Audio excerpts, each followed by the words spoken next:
아버지 감사합니다.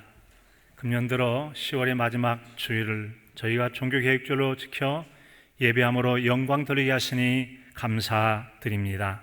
말씀을 따라 우리를 새롭게 하고 또 우리 신앙 공동체를 새롭게 하여 하나님을 영화롭게 하고 우리를 복되게 하며 이웃을 향하여 유익을 나타낼 수 있는 그런 주님 종교계획을 향한 우리의 마음이 있게 하여 주시고, 또 오늘도 말씀을 들려주실 때 영혼의 양식 삼아 우리 영혼을 새롭게 하고 우리의 종교계획자적 삶을 살아가는 데 원한 유익 있는 복된 말씀이 되게 하여 주시옵소서. 예수님의 이름으로 기도합니다. 아멘. 오늘은 종교개혁 주일입니다. 종교개혁이란 종교를 개혁한 운동을 말하죠.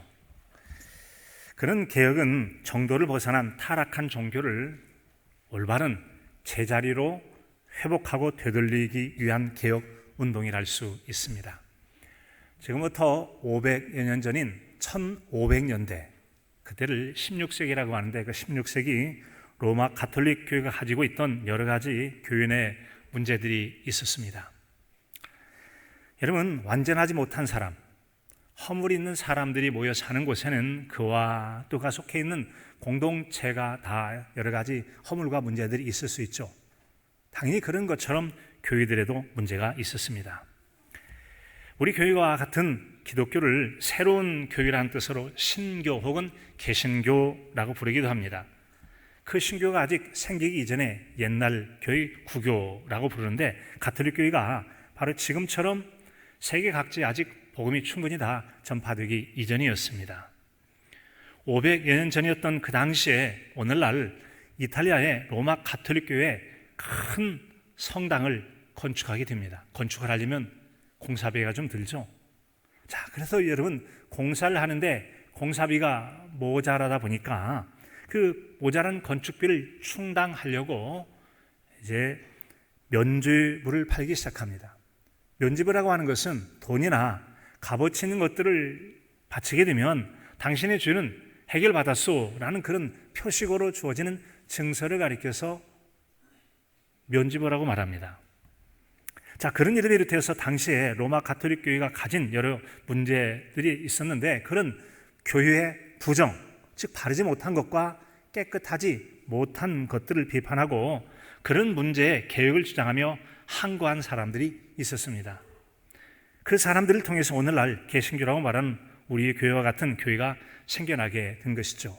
고쳐서 새롭게 한다는 한 교회라는 뜻의 개신교가 바로 종교개혁을 통해서 생겨난 결과입니다. 그 교회의 탄생을 달갑지 않게 여겼던 구교인 가톨릭교 입장에서는 이의를 제기하는 사람, 순종하지 않고 맞서서 일어난 사람, 그리고 항거하는 사람이라는 뜻의 프로테스탄트라고 오늘날 우리 기독교를 그렇게 부르고 있죠. 앞서 말한 것처럼 당시 로마 가톨릭 교회의 여러 가지 부정에 맞서서 일어나 정도를 벗어난 타락한 종교를 건강한 제자리로 되돌리려고 하는 그런 노력이 있었습니다. 그런 사람 가운데는 로마 가톨릭 교회의 신부였고, 또한 대학에서 학생들을 가르쳤던 교수였던 바로 마르틴 루터가 있었습니다. 그는 95개 반박문이라고 해서 함께 논의하면 좋을 내용들을 이제 1517년 10월 31일에 그 지역 비텐베르크라는 성당 정문에 딱 붙이게 되죠. 당시 그는 이제 여러 과목을 걸쳐서 그 당시에는 성경을 가르치는 성서신학 교수였었는데, 그가 생각하기에 당시 로마 가톨릭 교회가 성경의 가르침과 다르게 행하는 여러 가지 문제들을 보게 된 거죠. 그래서 그런 문제를 토론 제목 삼아서 우리가 이 토론을 통해서 교회를 바르고 건강하게 하십시다라는 그런 논제들을 이제 그 교회 정문에다가 붙였던 것이죠. 참으로 잘한 일을 할 수 있습니다. 완전하지 못한 사람, 허물 있는 사람이 모여 사는 곳에는 개인이 됐든 가정이 됐든 모든 조직이 그런 것처럼 역시 교회도 문제가 있을 수 있잖아요. 자, 그런 때 루터와 같이 건강한 방식으로 교회 안의 문제를 논의를 통해서 교회를 건강하게 세우려고 하는 일은 참으로 귀한 일이라고 할 수 있어요. 그런 사람은 참으로 귀한 사람이죠. 당연히 교회는 그런 기회를 선용해야 할 것입니다. 하지만 당시 로마 가톨릭 교회 안에 기득권 세력인 지도부는 루터의 그런 행위를 감히 이렇게 신부에 불과한 주제라고 생각하면서 교회 권위에 정면 도전하는 것으로 여겨서 수용하지 못하고 그를 불순 세력처럼 짓누르려고 했었습니다. 그도 그럴 것이 당시 교회가 너무 타락한 상태에서 스스로 자신을 회복할 자정 능력을 이미 잃고 있는 그런 상황이었기 때문에 그렇습니다. 그래서 결국 교회를 건강하게 개혁할 기회를 잃게 되고 말죠. 교회를 새롭게 한다는 그 소명을 포기할 수 없었던 이 루터가 있었고요, 지속적으로 주장합니다. 그러다 보니 그 말 듣고 보니까 맞아 라고 점점점 그를 지지하는 세력들이 많아지게 됐고, 결과적으로 끝내 그 문제가 해결되지 않아서 이 가톨릭 교회와 갈라서서 새롭게 세워진 교회가 바로 개신교라고 하는 오늘의 이 기독교회가 생겨나게 된 것이죠. 그 사건을 우리는 종교개혁이라고 말하고, 그날과 그 사건이 계기가 되어서 종교개혁이 일어난 그날을 기념하여서 10월의 마지막 주일을 우리는 종교개혁 주일로 지켜가고 있습니다.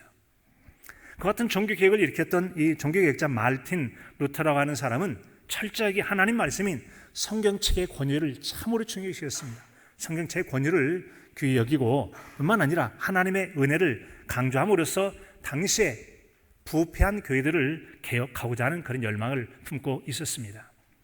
그래서 그가 이제 교회를 개혁할 마음으로 그가 주장했던 강령 3가지가 있는데, 바로 그것은 솔라 스크립투라라고 했어요. 한번 같이 해보실까요? 오직 성경으로. 오직 성경입니다. 오직 성경. 두 번째는 솔라 그라치아라고 하는 거예요. 같이 볼까요?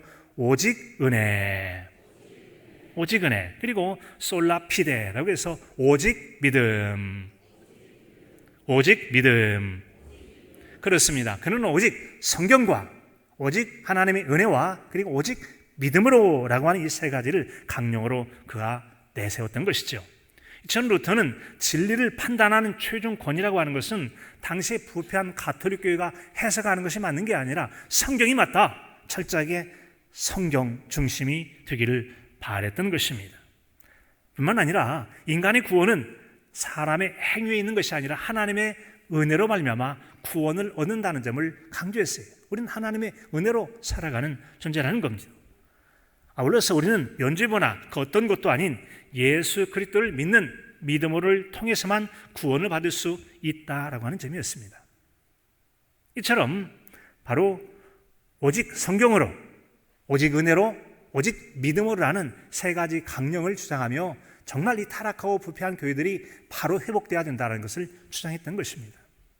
그런가 하면 또 하나의 이젠 종교개혁자로 불려지는 칼뱅이라고 하는 분이 있습니다. 그는 이 말틴 루터의 3가지 강령에다가 2가지를 더해서 5대 강령을 주장하며 사실상 종교개혁의 완성자처럼 아주 귀한 역할을 감당하게 됩니다. 바로 그가 추가한 2가지는 솔루스 크리스투스라고 하는 거예요. 같이 볼까요? 오직 그리스도. 오직 그리스도. 그리고 솔리 데오 글로리아라고 해서 오직 하나님의 영광. 오직 하나님의 영광. 오직 성경으로, 오직 은혜로, 오직 믿음으로에다가 여기서 오직 그리스도와 오직 하나님의 영광이라고 하는 2가지를 더해서 5대 강령을 통해서 그는 종교개혁을 주장하게 됐습니다. 따라서 옛 교회라 뜻의 이 구교를 말하는 가톨릭 교회와는 달리 우리 개신교는 위에서 말한 강령에서 벗어나 문제를 개혁하는 정신을 가지고 시작한 교회였습니다. 문제가 있으면 개혁해야 된다라고 하는 거죠. 그래서 우리는 종교개혁주일이 되면 과거의 역사적 사건을 되새겨보면서 오늘을 살아가는 우리에게도 있을 수 있는 문제를 살펴서 나를 먼저 새롭게 하고, 나 먼저죠. 나를 먼저 새롭게 하고 교회를 새롭게 하는 나로부터의 종교개혁이 계속되어야 한다는 점입니다. 우리 자신과 교회가 개혁하지 않는다면 줄줄이 폐허가 되어가고 있는 오늘날 유럽의 교회들처럼 되지 않는다는 법이 없어요. 한국 교회도 개혁하지 않으면 그런 교회처럼 될 수도 있을 것입니다. 그런 전철을 밟아서는 안 될 것이에요. 그러면 우리는 종교개혁자들의 개혁 정신을 가지고 늘 이제 우리 자신과 교회를 성찰하면서 개혁하는 삶을 살아가야 되고 개혁하는 신앙 공동체로 세워가야 할 것입니다. 자, 오늘의 말씀은 그리스도 예수 안에서 이제 있는 참된 복된 삶에 대한 말씀을 들려주고 있습니다. 먼저 오늘 말씀 1절 2절에 보면 그러므로 이제 그리스도 예수 안에 있는 자에게는 결코 정죄함이 없나니 이는 그리스도 예수 안에 있는 생명의 성령의 법이 죄와 사망의 법에서 너를 해방하였습니다. 우리를 해방하였습니다. 나를 해방하였습니다. 하나님 우리를 해방하게 해주셨다는 점입니다. 예수님 안에 있는 사람은 정죄함을 당하는 감옥 같은 생활에서 벗어나 해방된 삶을 살게 하셨다는 말씀입니다. 그 이전의 삶은 죄와 사망의 통제를 받으면서 감옥 같은 생활을 했어요. 그런데 예수 그리스도 안에 있는 자는 더 이상 정죄함이 없는 자유로운 곳에서 생명의 성령의 통치 아래 자유롭고 복된 삶을 살 수 있다는 점이죠. 이 내용을 이해하는 데 좀 도움이 될 한 영화 이야기를 좀 들려드리려고 합니다. 자유를 찾아서 이 대한민국으로 탈북하는 과정을 그린 북한 군인의 절박함을 담은 탈주라고 하는 영화가 있습니다. 금년도 이 7월에 개봉한 영화인데 북한을 탈주한다는 말은 북한이 감옥 같은 곳이라는 것을 암시해 주고 있는 그런 제목이기도 해요. 이 탈주란 말은 감옥과 같이 감금된 곳에서 몸을 빼어 달아난다는 것이에요. 그러니까 감옥에서 담 넘어서 막 도망치는 것을 탈주라고 하잖아요. 그런 것처럼 북한에서 벗어나는 걸 탈주라고 하는 것은 북한이라는 사유가 감옥에 같이 사는 것처럼 고통스러운 그런 사유라는 것을 암시하고 있는 것이죠. 그 영화는 이제 북한 젊은이들 같은 경우는 군대 생활을 오래 하는데 10년 만기 제대를 앞둔 북한 군인 중사 규남이 탈북을 결심하게 되어집니다. 북한을 탈출하기 결심해요. 자유를 향한 북한 군인의 몸부림이 정말 절실하고도 절박한 그런 내용인 것을 볼 수 있어요. 그 영화는 인간의 자유에 대한 갈망과 그리고 우리가 자유를 누리기 위해서는 자유의 삶을 누리기 위해서 얼마나 많은 대가를 지불해야 되는가에 대해서도 우리에게 깊은 생각을 하게 하는 그런 영화이기도 합니다. 이제 규남이라는 이 제대를 앞둔 이 젊은이가 북한 체제, 정말 내가 계속 살아갈 만한 땅인가? 이에 대한 북한 체제에 대한 의구심과 또 자유에 대한 열망, 정말 이런 땅을 탈출해서 좀 자유롭게 인간답게 내가 노력한 꿈을 이루며 살고 싶다는 열망을 품게 되죠. 그 사이에서 많은 고민을 하면서 내적 갈등을 하게 되어집니다. 어떤 고민이었을까요? 내가 이곳을 벗어나면 자유로운 자유를 누리게 될 것이다. 그러면 나는 어떻게 되는가? 국가의 소속은 국가 체제와 또 내가 이렇게 가다 보면 나나 좋다고 하면 또 가족들은 어떻게 될 것인가? 개인의 자유에 따른 가족들에 대한 책임의 문제, 또 개인의 선택의 문제를 고민하지 않을 수 없는 것이죠. 그리고 과연 내가 그렇게 바라는 자유를 향해 나가서 자유의 땅, 대한민국에 가게 되면 나는 정말 잘 적응해서 살아갈 수 있을 것인가? 라는 새로운 환경의 적응에 대한 여러 가지 문제들을 이제 영화 내용 속에 다루고 있다는 점이죠. 주목할 점은 대한민국에 사는 사람들은 자유에 대한 감각이 별로 없다는 것이죠. 늘 누리고 사니까 풍족한 것은 그 가치를 잘 모르잖아요. 그에 비해서 북한에서는 자유는 정말로 간절히 열망하는 꿈이요. 내 꿈, 목숨을 걸고라도 정말 내가 찾고 싶고 얻고 싶은 것이 있다면 바로 탈북을 통해서 자유 대한민국 살듯이 자유로운 국가에서 꿈을 이루며 살기를 원하는 거 아니겠습니까? 우리는 많은 탈북을 꿈꾸는 사람들에게는 꿈과 같은 자유 속에 살아가고 있습니다. 하지만 그 소중한 자유를 누린 땅에 태어나서 사는 것에 대해서 우리는 얼마나 감사하는지 한번 자신을 돌아보면 좋을 것입니다. 혹시 자유를 소홀히 여기거나 이렇게 대한민국에 살면서 자유로운 자처럼 살지 못하고 자유를 허비하고 살지는 않으십니까? 혹은 이 자유를 무너뜨리는 삶, 혹은 공산주의 협력하듯이 악의 세력의 협력에서 스스로 자유를 빼앗기려고 박탈하고 버리고 사는 그런 삶을 살고 계시지는 않으십니까? 우리가 예수님을 믿는다고 하면서 그 예수님 안에서 살지 못한다면 마치 그 감옥 같은 북한을 탈북해서 자유 대한민국에 온 다음에도 자유를 누리지 못하는 것과 다르지 않다는 것이죠. 따라서 예수님 믿는다면 예수님 안에서의 복된 삶을 살아야 될 줄로 믿습니다. 그런 삶을 사시길 진심으로 축복합니다. 여러분은 예수 그리스도를 믿으십니까? 예수님 안에 살아가십니까? 예수님 안에 사는 자의 복을 풍성히 누리며 사실 수 있기를 간절함으로 축복합니다. 그 삶을 살아야 돼요. 자, 이처럼 우리가 예수 그리스도 안에서 산다고 하는 점은 적어도 이 두 가지 점들이 필요해요. 이런 점들 누리며 살아야 되는데, 첫째는 예수 그리스도와의 신비한 연합의 삶을 살아야 된다고 하는 점이죠. 성경 로마서 8장 39절에 보면 높음이나 깊음이나 다른 어떤 피조물이라도 우리를 우리 주 그리스도 예수 안에 있는 하나님의 사랑에서 끊을 수 없으리라. 아멘. 끊을 수 없으리라. 하나님의 사랑을 해서 감히 누가 떼어놓거나 끊어내거나 빼어낼 수 있겠느냐? 그럴 수 없다는 얘기예요. 탈북해서 남한에 내려왔으면 남한에서 누릴 수 있는 자유를 여러분 북한처럼 빼앗겨서는 안 된다는 얘기입니다. 남한이 제공한 법 아래서 보호를 받으며 자유롭게 살아가야 하겠죠. 예수님 믿고 예수님 안에 있다면 예수님이 제공하는 생명의 성령의 법 아래서 살아가야 된다는 점이죠. 더 이상 북한 땅에 옥며 살듯이 여러분 죄와 사망의 법의 통제를 여러분 벗어나 살아야 돼요. 그런 감옥 같은 삶을 살아서는 안 된다는 얘기입니다. 새로운 신분을 가지고 살아가야 하는 것이죠.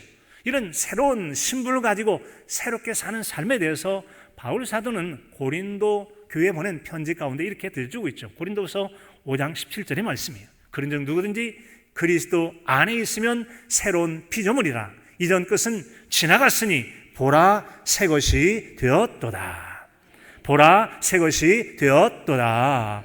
새로운 피조물들은 옛 것은 지나갔습니다. 이제 북한 땅에 살면 탈북했다면 끝난 거잖아요. 새로운 남한 땅에 왔으면 새로운 삶을 살아야 되는 것처럼 예수 그리스도 안에 있는 사람은 죄 가운데 새 속에 물든 것 다른 그리스도 안에서의 새로운 삶, 풍성한 삶을 살아가야 된다는 점이죠. 우리는 그처럼 많은 복을 누리며 살 수 있도록 우리 주님께서 우리가 주님 안에 살기를 원하십니다. 또 하나는 바로 예수 그리스도 중심의 집합적 연합 혹은 연합적인 이제 그런 삶을 살아야 할 것을 우리에게 들려주고 있습니다. 즉 신앙생활이란 개인 혼자만의 생활. 신앙은 하나님과 내 관계가 중요하고 나와 하나님 사이만 하고 인간관계 하지도 않고 교회 모이지도 않고 소속되지도 않고 직분도 갖지도 않고 역할도 갖지 않는다는 거. 그게 아니라 속해 있고 직분도 갖고 내게 주어진 직임의 사역들을 감당하는 그런 삶을 살 것을 우리에게 말씀해 주고 있다는 점이죠. 에베소서 3장 6절에 보면 이는 이방인들이 복음으로 말미암아 그리스도 예수 안에서 함께 상속자가 되고 함께 지체가 되고 함께 약속에 참여한 자가 됨이라. 함께 참여한 자가 됨이라. 혼자가 아니라 함께라고 하는 것이죠. 그것은 반드시 그리스도 예수님이라고 하는 불의한 자와 악을 행하는 자와 허무는 자와 악한 자와가 아니라 오직 우리의 구주 되시는 예수 그리스도와 함께 예수 그리스도 중심의 집합적 혹은 연합적 관계를 맺고 살아야 될 것을 말씀해 주고 있다는 점이죠. 따라서 우리는 동북교회 성도로서 동북에 속해서 여러분 직분도 갖고 또 남성교회 예전에 됐던 여러 직분들과 구역교회 삶을 소속해서 함께 연합된 성도의 교제 가운데 살아가는 저와 여러분의 삶이 되실 수 있기를 바랍니다. 하늘 우리에게 그런 삶, 그런 복된 삶을 바라고 계시다는 거죠. 이것이 바로 예수 그리스도 안에 살아가는 삶의 한 모습이에요. 자, 이제 오늘 이런 배경을 가지고 오늘 말씀을 좀 더 자세히 살펴보도록 하겠습니다. 1절에 그런즉 이제 그리스도 예수 안에 있는 자에게는 결코 정죄함이 없나니 라고 말씀합니다. 아멘이죠.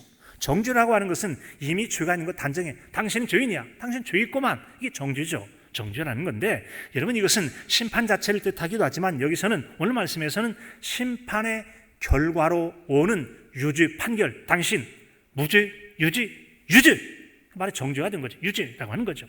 예수 그리스도 안에 있는 사람은 결코 정죄함이 없다라고 그랬어요. 더 이상 예수 그리스도 안에 있는 사람은 당신은 죄인이요 라고 죄를 가지고 공격하거나 죄를 가지고 죄가 있다고 벌을 내릴 수가 없다는 점이죠. 왜 그럴까요? 예수 그리스도 안에 있기 때문에 그렇습니다. 예수님께서 해결해 주셨기 때문입니다. 예수님께서 해결해 주셨기 때문에 정죄 당할 이유가 없는 죄로부터의 자유자로 살게 될 줄로 믿습니다. 살아가실 수 있기를 축복합니다. 자유자로 살아가야 돼요. 로마서 5장 18절에 보면 그런즉 한 범죄로 많은 사람이 정죄에 이른 것 같이 한 의로운 행위로 말미암아 많은 사람이 의롭다 하심을 받아 생명에 이르렀느니라. 바울 사도는 이제 아주 중요한 이 두 아담을 설명하는데 그 중에는 그리스도 안에서라고 하는 것과 아담 안에서를 얘기하고 있습니다. 오늘 말씀에 보면 먼저 아담 안에서를 설명하죠. 그런즉 한 범죄로, 아담의 범죄로 많은 사람이 정죄에 이른 것 같이 한 사람 아담의 죄 때문에 이 땅 가운데 죄가 왔고 모든 자들이 죄인이 되어지고 죄 때문에 정죄를 당하고 죄의 형벌과 심판을 받는 존재로 살아갈 수밖에 없게 되었다는 거죠. 그런데 한 의로운 행위로 말미암아, 예수 그리스도를 나타내죠. 한 의로운 행위로 말미암아 많은 사람이 의롭다 함을 받아 생명에 이르렀느니라.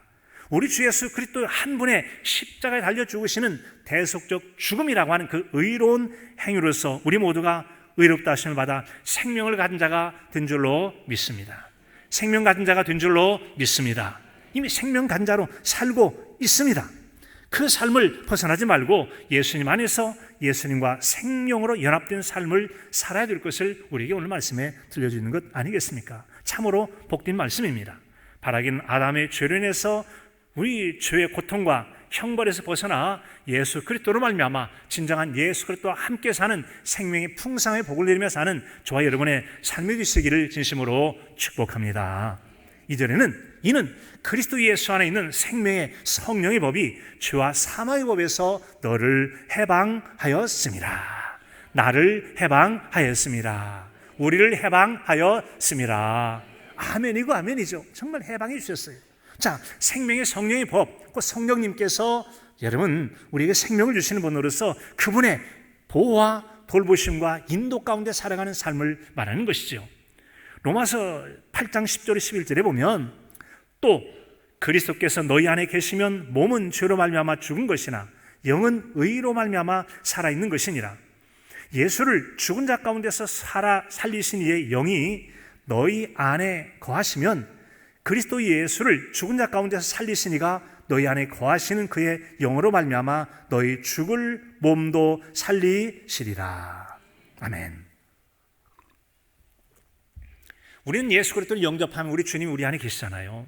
성령이 우리 안에 계시면 우리로 하여금 죄를 다스려 이기게 하고 우리의 주인 되시는 예수 그리스도를 따라 살게 하기 때문에 육신의 죽을 몸이 살아 생명 가운데 살게 되는 줄로 믿습니다. 바로 이런 사람이 생명의 성령의 법 안에 살아가는 거룩한 복된 백성이라고 하는 것입니다. 이에 대비되는 죄와 사망의 법이라는 게 있죠. 죄와 사망의 법, 죄를 지으면 사망이 왕노릇하는 그런 통치, 지배, 법 아래 살아갈 수밖에 없다는 거죠. 그래서 죄의 법이 곧 죄와 사망의 법인 이유는 로마서 6장 23절에 있는 것처럼 죄의 삭은 사망이라고 그랬습니다. 죄를 짓게 되면 죄인이 되고 죄 짓는 사람은 죄의 통제를 당하고 감옥에 갇히거나 형벌을 당하거나 죽임을 당할 수가 있는 거죠. 이게 바로 죄의 지배를 당하는 것이라는 점이죠.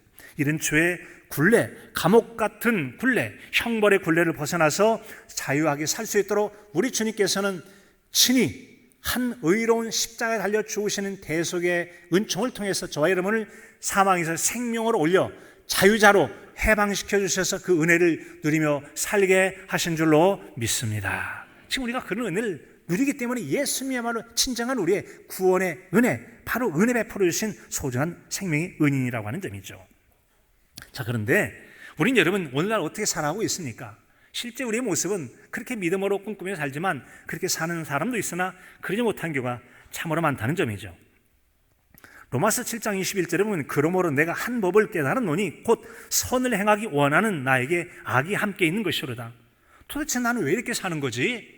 나는 하나님 말씀을 따라 선하게 살고 싶은데 늘 내 마음과 뜻대로 살지 못하고 죄를 짓고 살아. 뭐가 이렇게 나를 사로잡아서 그러는지 모르겠네. 그래서 한 법을 깨달았다. 이건 바로 내가 선을 행하기 원하지만 내 속에 악이 함께 있는 것을 알았다라고 하는 것을 그가 고백하고 있는 것입니다.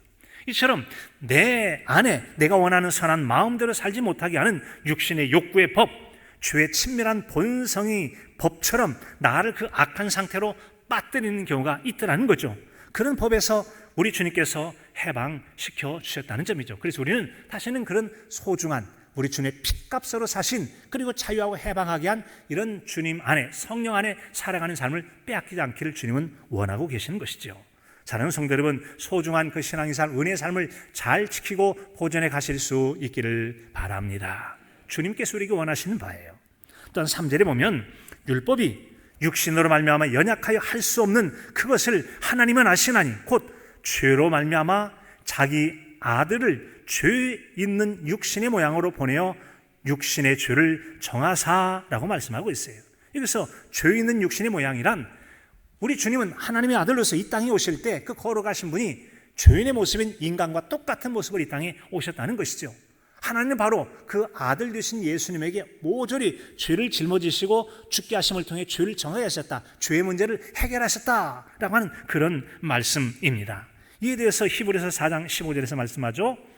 우리에게 있는 대제사장은, 예수님을 가리킵니다, 우리의 연약함을 동정하지 못하실지가 아니라 동정하시는 분으로서 모든 일에 우리와 똑같이 시험을 받으시되 온갖 죄의 유혹이 있었음에도 불구하고 죄는 없으시니라. 죄는 없으시니라. 우리 주님은 어떠한 유혹에도 죄를 짓지 않은 죄 없으신 분이셨다는 점이죠. 바로 그분이 친히 자신의 죄 없는 거룩한 몸과 또 자신의 제물로 드려서 유월절 양이 되어서 우리의 모든 죄의 문제를 해결하셨다는 점이죠. 그래서 육신의 죄를 정하셨다라는 것은 죄를 심판하여 이미 처형해버린다는 그런 뜻을 가지고 있는데, 육신의 죄를 깨끗하게 다 해결해서 더 이상 우리에게는 죄와 상관없는 존재가 되게 해주셨다는 점이죠. 우리 주 예수 그리스도께서는 저와 여러분의 죄를, 우리가 우리 죄 때문에 형벌받아 영원한 심판당할 수 있는 우리를 대신해서 친히 자신이 십자가에 달려 죽으심으로 저와 여러분의 모든 죄를 다 정하신 줄로 믿습니다. 깨끗하게 해주신 줄로 믿습니다. 해결해 주셨음을 믿으시기 바랍니다. 이처럼 그러기에 우리를 건져냈다는 뜻의 구원자가 되어지고 우리의 생명의 주인 되신 주님이 되시는 것입니다. 그 예수는 우리의 주인이시오 구원자가 되시는 것이죠. 이처럼 예수님이 자신의 몸으로 우리가 감당하지 못할 죄의 짐을 십자가에 다 해결해 주셨으니 어찌 우리 주님이 생명의 의인 구원자가 아니시겠습니까? 4절은 육신을 따르지 않고 그 영을 따라 행하는 우리에게 율법의 요구가 이루어지게 하려 하심이니라. 율법이 요구라고 하는 것은, 율법은 이렇게 지켜라 저렇게 지켜라 해서 우리를 거룩하게 살도록 해서 율법이 여러 가지 요청하는 것이 있다는 점이죠. 그래서 우리에게 육신을 따르지 않고 그 영을 따라 행하는 우리에게 율법의 요구가 이루어지도록 우리 주님께서 친히 담당해 주심을 통해서, 우리는 감당하지 못해요. 해결할 수도 없어요. 이 문제를 친히 우리 주님께 십자가에서 모든 요구들을 해결해 주신 줄로 믿습니다. 갚아주신 줄로 믿습니다. 주님의 도우심을 통해서 이제 우리는 더 이상 새 속에 물들지 않고 예수 그리스도의 피로 거룩함을 입은 그 거룩함을 항상 유지하며 살도록 주님은 원하고 계신다는 점이죠. 그래서 율법의 요구가 이루어지게 하려 하십니다. 더 이상 그걸로 문제가 되지 않고 참된 자유자로 살기를 원하셨다는 점이죠. 이 같은 것이 바로 우리 주님의 소망이고, 그를 위해서 십자가에서 대속의 은총을 베풀어 주신 것입니다. 이처럼 우리가 은혜를 입고 사는데 때때로는 여러분 우리가 마음으로는 원하지만 온전히 다 믿은 대로 살 수 있나요? 그러지 못해서 우리가 여전히 회개하며 살아가게 되잖아요. 그런 연약한 모습, 로마서 7장 15절은 내가 행하는 것을 내가 알지 못하노니 곧 내가 원하는 것은 행하지 아니하고 도리어 미워하는 것을 행함이라. 정말 도대체 내가 나를 잘 모르겠네. 내가 왜 이런지 모르겠어. 나는 정말로 하나님 기뻐하실 선을 행하는 원하는 것이 있는데 또 시간 지나고 보면 나는 이렇게 내가 원하지도 않는 그런 죄를 짓고 사는지 모르겠네. 정말 내가 날 모르겠네. 이게 바로 우리 인간이라는 점입니다. 그래서 아까 읽었던 21절 다시 읽으면, 그러므로 내가 한 법을 깨달았노니 곧 선을 행하기 원하는 나에게 악이 함께 있는 것이로다. 알고 봤더니 내 안에 악이 있더라는 거죠. 그래서 이어지는 말씀 보면 내 속사나 모르는 하나님의 법을 즐거워하되 내 지체 속에 다른 한 법이 있어 내 마음의 법과 싸워 내 속에 있는 죄의 법으로 나를 사로잡는 걸 보르다.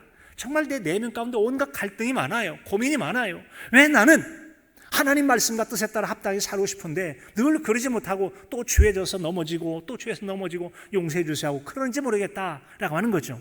이 같은 여러분 난감한 상황들을 고백하기를, 오라 나는 곤고한 사람이로다. 이 사망의 몸에서 누가 나를 건져내랴.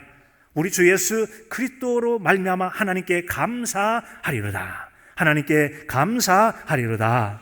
그런즉 내 자신이 마음 오른 하나님의 법을 육신으로는 죄의 법을 섬기노라. 정말 얼마나 고달프고 힘든지 모르겠다. 왜? 사망의 몸에서 누가 건져낼 수 있겠어? 내가 마음 오른 하나님 말씀을 따라 살기를 원하는데 그러지 못해 넘어질 때마다 마음에 가책이 있고 마음이 괴로워, 너무 힘들어 라고 하는 건데 우리가 감사할 수 있다는 점이죠. 그것은 바로 우리 주 예수 그리스도로 말미암아 하나님께 감사하리로다. 주님이 계시니 감사하리로다.